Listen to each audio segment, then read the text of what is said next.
স্বামী বিবেকানন্দ যেটা বলেছেন যে জীব সেবা করো শিব জ্ঞানে, আমাদের রামকৃষ্ণ মিশনের এটাই হচ্ছে মূল মন্ত্র। হুম হুম। তা ওই মানুষকে দেবতা হিসেবে দেখে তার সেবা করা, যার জন্য আমি ট্রান্সজেন্ডারদেরকে ওই এই আমার না বাড়ি থেকে তাড়িয়ে দিয়েছে আমাকে কি করতে হবে এইসব দিকে নয়।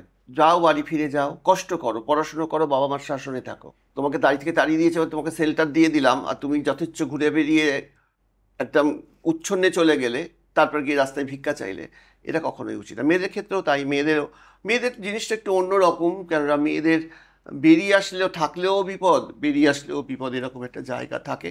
তবে আমি মেয়েদের প্রত্যেকটি মেয়েকে বলি আগে এডুকেশনটা নাও, এবং মেয়ে বা ট্রান্সজেন্ডার এডুকেশনটা আগে দরকার। ঠিক।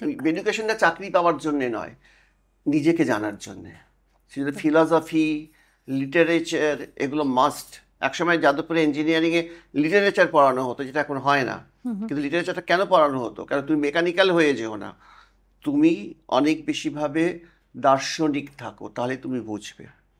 মানে বেলুড় মঠের যিনি মঠটা তৈরি করেছেন তিনি তো স্বামী বিজ্ঞানানন্দ, কিন্তু তাকে তো সেই সেই স্পিরিচুয়ালিটি থেকে কিন্তু তিনি ওইটা বানিয়েছেন আর কি। হ্যাঁ, ওখানে যেমন কারিগরিও আছে, হুম। ওখানে সেরকম আধ্যাত্মিকতাও আছে।